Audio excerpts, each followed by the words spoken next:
ओम नमः सिद्धेभ्य नमो जीर्णाणम। सभी को सादर शुद्धात्म वंदन। आज फाल्गुन शुक्ल चतुर्दशी का यह शुभ मंगल पावन दिवस है। चतुर्दशी शाश्वत महापर्व है और शाश्वत पर्व अष्टमी का महापर्व भी अभी चल ही रहे हैं। तो ऐसे शुभ अवसर पर आज जो हमें सोनगढ़ से प्रसारित होने वाला संदेश प्राप्त हुआ है, बहुत ही सुंदर संदेश हमें प्राप्त हुआ है। तो चलिए देखते हैं आज का यह संदेश। इसमें लिखा है, जिसको द्रव्य दृष्टि यथार्थ प्रकट होती है, उसे दृष्टि के जोर में अकेला ज्ञायक ही चैतन्य ही भासता है। शरीरादिक कुछ भासित नहीं होता। भेद ज्ञान की परिणति ऐसी दृढ़ हो जाती है कि स्वप्न में भी आत्मा शरीर से भिन्न ही भासता है।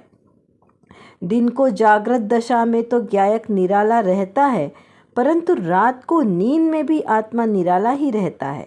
निराला तो है ही, परंतु प्रगट निराला हो जाता है। देखिए, दृष्टि के विषय को बताते हुए बहुत सुंदर संदेश पूज्य बहन श्री बहन के वचनामृत के आधार से हमें प्राप्त हुआ है कि दृष्टि में हमारे को हमेशा ज्ञायक भगवान ही झलकना चाहिए। जैसे किसी छोटे बच्चे को सारे टाइम उसके दिमाग में क्या घूमता रहता है, एक शैतानी घूमती रहती है, मस्ती। क्योंकि छोटे बच्चे तो मस्ती करना ही जानते, उसको उसमें ही आनंद आता है। तो हर समय उनके दिमाग में कोई ना कोई मस्ती चलती रहती है। वो कुछ भी कर रहे हैं, लेकिन दिमाग उनका कहाँ रहता है, कुछ ना कुछ नया करने के, उसमें कुछ जानने की इच्छा में रहता है। तो वैसे ही जो ज्ञायक है, जिसे अभी कुछ वस्तु को प्राप्त करना है, कुछ जानना है, तो उसकी दृष्टि में हमेशा वो भेद ज्ञान वाली धारा चलनी चाहिए। ज्ञायक ज्ञायक ज्ञायक का ही घोटन चलना चाहिए कि मैं कौन हूँ, तो ज्ञायक हर प्रसंग में। या ऐसे देखिए कि यदि कोई बच्चा मेले में घूम जाए, है ना, कुंभ के मेले में घूम जाए, और उससे कोई पूछे कि बेटा तुम्हारी माँ का नाम क्या है, तो वो क्या बोलता है, मेरी माँ। बोलते हैं तुम्हारा घर कहाँ है, तो कहता है मेरी माँ। पिता का नाम, मेरी माँ। यानी उसको कुछ भी पूछो तो वो क्या बोलता है, बस मेरी माँ। क्योंकि उसको रटन उसके दिमाग में एकमात्र उसकी माँ घूम रही है ना। तो वैसे ही जिसे ज्ञायक प्राप्त करना हो, उसकी लगनी में अंतर में ज्ञायक ही ज्ञायक झलकना चाहिए। दरेक प्रसंग में, माता जी कहती, दरेक प्रसंग में ज्ञायक का अभ्यास होना चाहिए। सोते जागते, उठते बैठते, खाते पीते, काम करते हुए हर समय मैं ज्ञायक हूँ, ये हमें याद ध्यान में रहना चाहिए। अंतर में मुंह से नहीं बोलना है, क्योंकि मुंह से तो रट्टू तोता भी बोलता है। वो शिकारी आता है, जाल फैलाता है, उसकी जाल में फंसना नहीं चाहिए। लेकिन वो शिकारी आता भी है, जाल डालता है, दाना डालता है, और वो तोता उसमें फंस जाता है और फिर भी यही बोलता रहता है। तो यहाँ पर हमें वैसे रट्टू तोता नहीं बनना है कि मैं ज्ञायक हूँ कि हमने जाप देनी है। ज्ञायक हूँ ऐसा श्रद्धान करना है, ऐसी अनुभूति लाना है कि मैं ज्ञायक हूँ, मैं पर पदार्थों का कर्ता भोक्ता नहीं हूँ, एकमात्र उनको जानने वाला हूँ। जब हमारी दृष्टि यथार्थ रूप से प्रकट होगी, तो उसे दृष्टि के जोर में अकेला हमें ज्ञायक आत्मा ही झलकेगा, है ना। अभी हम पढ़ते हैं कि मैं ज्ञायक हूँ, कहते हैं, समझ में तो आता है, लेकिन अभी अनुभूति में नहीं आ रहा है, वो हमारी परिणति में नहीं आ रहा है। शब्दों में तो आया है, लेकिन परिणति में नहीं आ रहा है। तो लाना कहाँ है, परिणति में लाना है। शब्द तो पुद्गल बरगना है, इसमें आने से कोई मतलब नहीं है। हमारी परिणति में हमें ज्ञायक स्वभाव ही झलकना चाहिए। उसमें शरीरादिक के प्रति आसक्ति का भाव सहज ही दूर हो जाएगा। बाहर से हम शरीरादिक की संभाल करना दिखेंगे, लगेगा भी, क्योंकि शरीरादिक में रोग आ जाएगा, कुछ कट गया, लग गया, तो हमें उसका उपचार भी करना पड़ेगा। ऐसा थोड़ी है कि हम उसको इग्नोर कर देंगे। लेकिन वो करते हुए भी अंतर में क्या परिणति चलनी चाहिए कि मैं इसका ज्ञाता हूँ। पैर में चोट लग गई तो मैं इस चोट का मात्र ज्ञाता हूँ। दांत में दर्द हो रहा है तो मैं मात्र इस दर्द का ज्ञाता हूँ, जानने वाला हूँ, इसको करता नहीं हूँ। इस दांत के दर्द को मैं ठीक करने में समर्थ नहीं हूँ, कोई डॉक्टर इसको ठीक करने में समर्थ नहीं है। ये अंतर में श्रद्धान होना चाहिए। फिर भले ही दर्द बढ़ जाएगा तो हम डॉक्टर के पास भी जाएंगे, उसका ट्रीटमेंट भी लेंगे, वो जो मेडिसिन दिखाएंगे, जो भी, वो सारा हम एज इट इज़ करेंगे। लेकिन वो करते हुए भी मैं मात्र इसका ज्ञाता हूँ, ये अनुभव करना है। क्योंकि करना तो है, वो क्रिया तो निमित्त नैमित्तिक संबंध से होगी ना, तो वो हमें करनी भी पड़ेगी जो है। लेकिन उसको हमें मानना नहीं है कि इसके साथ ये क्रिया हुई है, मात्र उसकी ज्ञाता है, ऐसा हमें अनुभूति में लाना है। तो भेद ज्ञान की परिणति ऐसी दृढ़ हो जाती है। कब दृढ़ हो जाएगी ऐसा भेद ज्ञान करना? जब हम बारंबार प्रयास करेंगे तब हमारे को ये जो फिर हमें अभी जैसे अगर हम सोचे ना तो बड़ा ऐसा अजीब लगता है कि कैसे करेंगे? हम खाना खा रहे हैं और बोले कि हम खाना नहीं खा रहे हैं, तो ये तो कैसा हास्यास्पद हुआ ना। हमें गुरु ने सिखाया, जिनसे हमने शास्त्र पढ़ना सीखा, समझना सीखा, और अभी हम बोले कि गुरु से ज्ञान नहीं होता, तो ये तो कितना बुरी बात होगी कि गुरु का विनय कहाँ है। तो यहाँ पे विनय गुण को इग्नोर नहीं करने का कहा। यहाँ गुरु ने ज्ञान दिया वो तो आपका व्यवहारिक कथन है, गुरु से ज्ञान निमित्त वाला कथन है, लेकिन ज्ञान तो मेरे ज्ञायक स्वभाव से आता है, ये निश्चय कथन है। तो निश्चय और व्यवहार दोनों की संधि मिलाकर हमें यहाँ समझने में समझना है। जो अनुभूति है वो मति ज्ञान में होती है और श्रुत ज्ञान में नय आदि से लगते हैं। तो जो विनय आदि गुण है ये श्रुत ज्ञान का विषय, ये कहने और करने में लगेंगे। यदि हम किसी से बात कर रहे हैं तो वहाँ विनय पूर्वक बात करना, ये सब हमें शिष्टाचारी कथन कहने की पद्धति लिखने में आता है। लेकिन अनुभूति के काल में ये विनय नहीं होती है, ये कथन में हमें ज़रूरत नहीं है नय लगाने की। अनुभूति हमें एकमात्र ज्ञायक स्वभाव की होगी, शुद्ध स्वभाव की अनुभूति होगी, उसी को अनुभूति कहा। यदि हमारे अनुभूति में हमारा शुद्ध स्वभाव ना झलके तो वह अनुभूति नहीं कहलाती। तो इस प्रकार एकमात्र ज्ञायक की रटन लगा के हमें ज्ञायक का अभ्यास करना है। भेद ज्ञान करके एकमात्र ज्ञायक का ही अनुभव हो तो हमारी दृष्टि शुद्ध होगी। दो दृष्टि है, द्रव्य दृष्टि और पर्याय दृष्टि। तो जो आश्रय करने योग्य है वो द्रव्य दृष्टि है और पर्याय योग्य मात्र जानने योग्य है, मात्र ज्ञान का गेय है। इस प्रकार से हमें यहाँ समझना है। तो ये आज के संदेश का सार है। अब देखते हैं आज की रत्नकणिका में कौन सी विशेष बात आई है। यहाँ पर प्रश्न आया है कि द्रव्यानुसारी चरणम चरणानुसारी द्रव्यम, इसका अर्थ क्या है? देखिए बहुत सुंदर प्रश्न है। द्रव्यानुसारी चरणम यानी द्रव्य के अनुसार चरण या चरण के अनुसार द्रव्य, इसका क्या अर्थ लिया? तो उसका समाधान करते हुए कहा है कि छठे गुणस्थान में जो शुद्धता होती है वह द्रव्य के ही आश्रय से होती है, परंतु वहाँ राग की मंदता कितने अंश में है, उसके ज्ञान से शुद्धता कितनी है, यह देखा जाता है। आश्रय का अर्थ यह नहीं कि राग के आश्रय से धर्म होता है। शुद्धता जितने प्रमाण में होती है उतने ही प्रमाण में राग की मंदता होती है, और राग की मंदता जितनी होती है उतने ही प्रमाण में शुद्धता भी अपने अर्थात शुद्धता के कारण से होती है। इसी को द्रव्य अनुसारी चरण तथा चरण अनुसारी द्रव्य होता है, ऐसा यहाँ पर कहा जाता है। और यह जो बात है ये श्री प्रवचन सार जी ग्रंथ के गेय प्रज्ञापन अधिकार के अंत में जो 12वें नंबर का श्लोक है उसमें कहा है, जो आचार्य कुंद देव द्वारा विरचित है। यहाँ पर मुख्य रूप से क्या बताना चाहते हैं कि जितने अंशों में पहले राग की मंदता होगी उतने में शुद्धता प्रकट होगी, है ना। यानी शुद्धता के कारण से जो राग की मंदता हुई, और जो राग की मंदता हुई ये क्या है, चरणानुयोग है, उसके अनुसार से शुद्धता प्रकट हुई। यहाँ पे द्रव्य यानी शुद्ध, क्योंकि द्रव्य कैसा है, शुद्ध है, तो द्रव्य को यहाँ पर शुद्ध कहा कि जितनी शुद्धता उतना द्रव्य का आश्रय, और जितना चरण यानी उतनी ही रागादिक की मंदता, वो चारित्र गुण का काम है। क्योंकि चारित्र गुण का कार्य क्या है, मोह राग द्वेष आदि की मंदता होना है ना। मोह राग द्वेष परिणाम अशुद्ध वाले परिणाम है, तो चरण में चारित्र में यानी आचरण, तो आचरण की बात आई है, वहाँ पे चारित्र को लेना। जहाँ पे रागादिक की मंदता होगी वहाँ पे चारित्र के प्रकट होगा यानी चरणानुयोग। और जहाँ पर आत्मा की बात चल रही, जीव द्रव्य की शुद्धता प्रकट हो रही है, वहाँ पे जीव द्रव्य शुद्ध हो रहा है ना। वहाँ पर तो क्या है, जिसको ज्ञान शुद्ध बोलो, जीव द्रव्य शुद्ध बोलो, या उसको द्रव्यानुयोग, क्योंकि द्रव्यानुयोग में भी किसकी बात चलती है, आत्मा की शुद्धता की बात चलती है। तो इस प्रकार दोनों का परस्पर संबंध बताया है। जैसे छठे गुणस्थान में कितनी शुद्धता है, 3 कषाय चौकड़े की शुद्धता, क्योंकि पहले अज्ञान अवस्था में, मिथ्यात्व अवस्था में कितनी है, 4 ही कषाय है ना, अनंतानुबंधी आदि 4 कषाय हैं। तो वहाँ पे सब कषायों की कैसी है, तीव्रता है, क्योंकि जहाँ अनंतानुबंधी है वहाँ कषाय की तीव्रता है।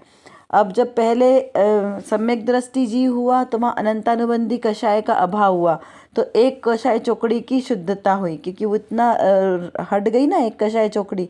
फिर व्रताधिग्रहण हुए, पांचवा गुणस्थान आया तो दो कषाय चौकड़ी का अभाव हो गया, तो शुद्धता में और वृद्धि हुई ना, शुद्धता में वृद्धि हुई और कषाय की मंदता हुई। अब छठे गुणस्थान में क्या आया, सकल संयम आया, तो सकल संयम में महाव्रत आदि का अंगीकार हुआ, तो वहाँ पर पहले कषायों की मंदता हुई तब महाव्रत आदि का अंगीकार हुआ। ऐसा नहीं होता है कि पहले महाव्रत ले लिए फिर धीरे धीरे कषाय की मंदता होगी। जब अंतर के परिणामों में कषाय की मंदता होगी तब सहज ही हमें मुनिव्रत धारण करने के परिणाम होते हैं, भाव आते हैं। तो यहाँ पे कि छठे गुणस्थान में जो शुद्धता होती है वह द्रव्य के ही आश्रय से होती है। जो भी शुद्धता प्रकट होगी वह अपने आत्मा के ही आश्रय से प्रकट होगी, पर द्रव्य के आश्रय से शुद्धता प्रकट नहीं होगी, क्योंकि वहाँ तो अशुद्धि हो जाएगी। पर द्रव्य का आश्रय मतलब अशुद्धता, तो स्वद्रव्य के आश्रय से ही शुद्धता प्रकट होती है। परंतु वहाँ राग की मंदता कितने अंशों में है, उसके उसके ज्ञान की शुद्धता कितनी है, ये देखना है। देखना क्या है कि रागादिक परिणामों की कितनी शुद्धता हुई, कितने रागादिक परिणाम हटे, कितनी कषाय चौकड़ी का अभाव हुआ, तो वह द्रव्य के ही आश्रय से जो शुद्धता प्रकट हुई उसमें राग की मंदता कितने अंशों में है ना। किसी राग की मंदता कितने अंशों में, इसको क्या लेना, एक कषाय चौकड़ी गई, दो कषाय चौकड़ी गई, तीन कषाय चौकड़ी गई कि चार कषाय चौकड़ी गई।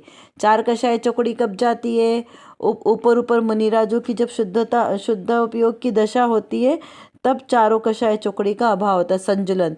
और वो चलता कभी प्रारंभ तो हो जाता है 7वें 8वें गुणस्थान वहाँ से, लेकिन उसका अंत होता है 11वें 12वें गुणस्थान। 11वें गुणस्थान में लास्ट लोप कषाय बचती है और उसके बाद 12वें गुणस्थान में वो भी चली जाती है।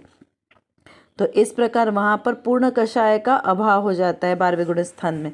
तो यहाँ पर कहा कि जितने अंशों में राग की मंदता है उसके ज्ञान में शुद्धता उतनी हुई।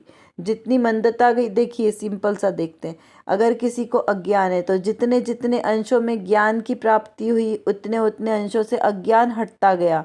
सूर्य का प्रकाश, सूर्य पे ग्रहण लगा है तो जितने जितने अंशों से वो बादल हटते गए उतना उतना वहाँ से प्रकाश बाहर आता गया। या ये कहें कि जितने जितने अंशों में बादल आच्छादित होते जा रहे हैं उतने उतने अंशों से प्रकाश निकलना बंद हो रहा है ना, वहाँ से प्रकाश की उतनी सूर्य की किरणें निकलना बंद हो रही है। तो यहाँ पर इसको इस प्रकार से लेना। तो यहाँ पर फिर क्या कहा कि शुद्धता जितने प्रमाण में होती है उतने ही प्रमाण में राग की मंदता होगी। जितने प्रमाण में शुद्धता होगी उतने ही प्रमाण में राग की मंदता होगी, और राग की मंदता जितनी होती जाएगी उतने ही प्रमाण में शुद्धता भी प्रकट होगी, है ना। अर्थात क्या लेना कि शुद्धता किसके कारण से होगी, राग की मंदता के कारण से होगी। और राग की मंदता कब होगी, जब शुद्धता प्रकट होगी, तो राग मंद हो जाएगा। यहाँ पे पर द्रव्यों का आश्रय नहीं है। इस प्रकार यहाँ पर इसको कहा है कि द्रव्यानुसारी चरणम और चरणानुसारी द्रव्यम, इस प्रकार दोनों एक दूसरे के आश्रय से प्रकट होती है। हम इसे ऐसा भी समझ सकते हैं कि द्रव्य के अनुसार, यानी जीव द्रव्य कैसा है, शुद्ध है, द्रव्य दृष्टि वाला है, और पर्याय आचरण में आई। तो जो रागादिक परिणाम ये सब क्या है, पर्याय है ना, मोह राग द्वेष, ये भी सब एक समय की पर्याय है। तो जीव द्रव्य के आश्रय से शुद्धता प्रकट होती है, तो जीव द्रव्य के आश्रय से पर्याय भी शुद्ध होगी। और पर्याय को तो शुद्ध करना ही नहीं है, क्योंकि जीव द्रव्य के आश्रय से शुद्धता प्रकट हुई तो उसके यानी क्या कि जीव द्रव्य के अनुसार से आचरण होगा और आचरण की शुद्धि होगी। तो जिसका आचरण शुद्ध होगा उसी को जीव द्रव्य की अनुभूति होगी। इस प्रकार भी इसको हम समझ सकते हैं। चलिए अब कुछ प्रश्नों को हम देखते हैं कि शरीर और आत्मा भिन्न भिन्न है क्या। पहले हमें क्या करना है, यह निर्णय करना है। क्या निर्णय करना है कि जीव और आत्मा दो भिन्न भिन्न पार्टियां हैं। जब तक हम इन दो पार्टियों को अलग नहीं करेंगे, एक ही रखेंगे, हम अगर मिलीजुली सरकार बनाएंगे तो कैसा होगा, कभी भी डिसीजन सही नहीं होगा, थोड़े थोड़े समय में झगड़े बढ़ते रहेंगे। तो उसके लिए क्या करना है, पहले दो पार्टियों को अलग अलग करना है कि जीव अलग है और आत्मा अलग है। इस पर विचार करना है। जब शरीर और आत्मा भिन्न है तो हमें क्यों अनुभव में नहीं आता? अनुभव में आना चाहिए ना। जब दो भिन्न भिन्न है तो हमें भिन्न भिन्न दिखाई देना चाहिए ना। यदि कहा कि दूध और जल दोनों भिन्न भिन्न है तो हमें तो वो एक में एक ही मिले दिखते हैं, अलग अलग तो हमें दिखाई नहीं देते हैं। तो यहाँ कहा कि दिखाई तो देंगे, जब आप पुरुषार्थ करोगे तब दिखाई देंगे।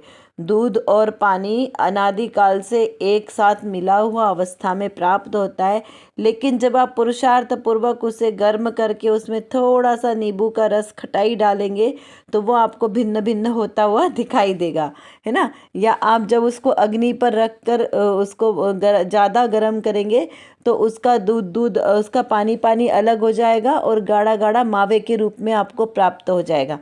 तब ये निर्णय हो जाएगा कि हाँ, दूध अलग है और जल अलग अलग है। तो ऐसे ही पुरुषार्थ पूर्वक आत्मा और शरीर दोनों अलग अलग है, इसकी हमें भिन्न भिन्न अनुभूति करनी पड़ेगी।